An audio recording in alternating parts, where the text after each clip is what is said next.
And Oh, in the book, I described this very young man in his 30s who was highly productive, highly motivated, very sociable person who suddenly loses his motivation. He becomes very apathetic. And it turns out that he has two very tiny little strokes in the left and in the right basal ganglia, these areas I was just describing. And for him, what's happened is the signals that link motivation to mm, action, to doing something, are no longer linked in the same way. So he did nothing. He went back to his job, but he was very unproductive.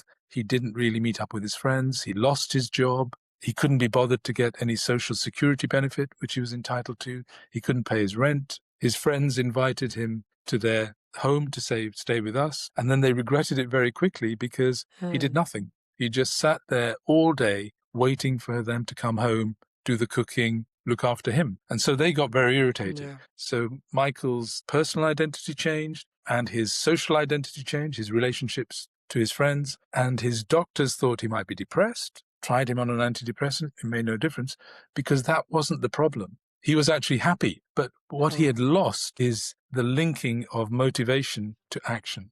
That's why he did nothing. And in that case, we were actually able to treat him with a neurotransmitter, a chemical that exists in the brain, in the basal ganglia, which is called dopamine. And on high levels of a drug that could attach to the dopamine receptor, 3 months later, this man who was very unkempt, really not looking after himself, not having a shower unless he was asked to, mm, came back to us. And we could not recognize him because he was in a suit. He had had a haircut. He had a new job. And most surprising, he had a new girlfriend because in that situation, he was meeting nobody. So it showed mm, us that a brain mechanism, when it became dysfunctional, could just extinguish motivation, but we could restore it with mhm. a drug that we already have, a drug that targets the dopamine system. And a lot of experimental evidence in animals also shows that dopamine is critical for Mm. motivating us.